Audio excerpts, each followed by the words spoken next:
my channel hit 10,000 subs.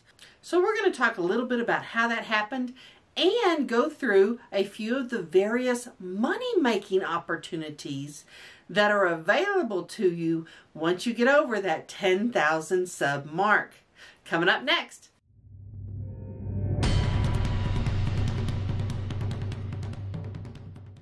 Hi everybody, my name is Dee Burks and this is Retirement Rescue, where we talk about how to make money, save money, and create a retirement from nothing. Well, obviously a YouTube channel is a great way to create income for retirement. Those of you who have been watching this channel have seen it go from 250 subs to monetized and 10,000 subs in 60 days. Now it took me 11 months to get 250 subs, so I spent a long time as a micro channel. And when you're that small, there aren't a lot of money making opportunities. You're not earning ad revenue, you're not really able to sell much. There's just not a lot you can do until your channel grows. Now in my case, it happened a little bit unexpectedly. I had been at a very low subs, below 200 subs, for almost a year. And it all of a sudden took off and I was at 10,000. So I really didn't have a lot of these things in place. I'm now working on them.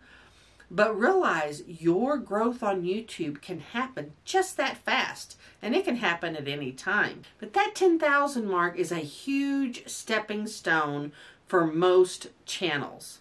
Once you hit that 10,000 mark, one of the fun things you can do right off the bat is add merchandise, logoed or branded merchandise, to your channel. I did this. You may notice down below on my videos, there are several items that are now for sale.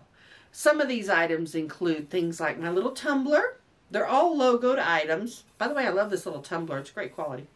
I also got a coffee cup. This is my little hoodie. And there are a few t-shirts. But I just did a few things to kind of test it out and start playing with that merchandise monetization. Now, once you hit 10,000 subs, you will see a merchandise tab, a merch shelf, show up on your monetization tab on YouTube. They have a great relationship with Spring that you can automatically connect over to. You click your button on YouTube to connect over to Spring, you set up your account, and you can immediately design products. It's very user-friendly. Spring has numerous videos that walk you through every single step. And if there's an issue, they have help available. Now, one of the things that happened with mine is, number one, it went really quickly. So I was waiting and waiting for my merch tab to show up because I had already designed several things that I wanted to sell. And it wasn't showing up and it wasn't showing up. And so I just contacted YouTube. Within 24 hours, it showed up. I put my things over on Spring. I connected the accounts and it said you have to wait a few days sometimes for those things to populate onto your videos. Well, I waited and nothing happened, and then it populated, but only one thing populated. And so I contacted Spring. They immediately fixed it. One of the wonderful things about being a creator is there is always help available. Thank goodness, because all of this is new to me as a creator, and so it's great that there's help available. That is now one way that I'm able to earn extra money, is from merchandise. But there are many other avenues that really open up to you in a bigger way once you get over that 10,000 mark. Now, honestly, these other things I'm going to talk about, you can really do at any time when you have any size YouTube channel. However, once you get over 10,000, it launches you into a little bit different area. It gives you personally the feeling of being absolutely, legitimately a creator, number one. It's not that you're not a creator before, you are. But it really legitimizes the value you are bringing to your channel, because that many people think it's valuable enough to subscribe. Now, you don't get paid for subscribers, but subscribers are a great indication of the value you're providing. That's how people start to look at you. They're like, oh, well, you have over 10,000 subs. Clearly, you have a channel that's providing value in some way. And because you're more valuable, it opens that door to more streams of revenue. Besides the merch that you can sell on your channel, you're now much more attractive to people who do sponsorship deals. You can do sponsorships at any time on your channel, no matter how small you are. Once you reach that 10,000 mark, there are many businesses and corporate brands who have a minimum for the type of channels they'll work with. And 10,000 is usually the beginning point for many of them. Some it's much higher, 50,000, 100,000. But there are a lot of brands who will work with you once you hit that 10,000. So that opens the door to many more sponsorship opportunities, and it allows them to justify paying you more. So that is a great way to immediately increase your income above your ad revenue. Another thing that really opens up to you is collabs, collaborations with other YouTubers. And while these don't earn you direct money, they bring you a whole new audience. And the more eyeballs on your videos, the more ad revenue you're going to be making, and the faster your channel grows.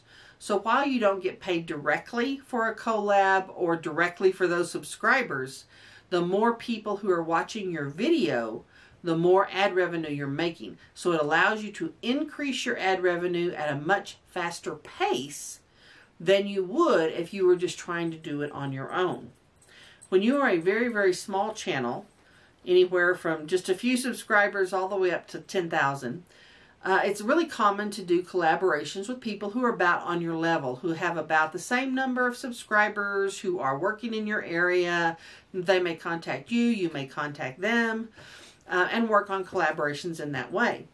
Once you reach 10,000 subs, there are a number of large YouTubers, and when I say large YouTubers, anywhere from over 100,000 subs on up, who like to work with small channels that they think have promise. Those YouTubers a lot of times use 10,000 subs as their minimum.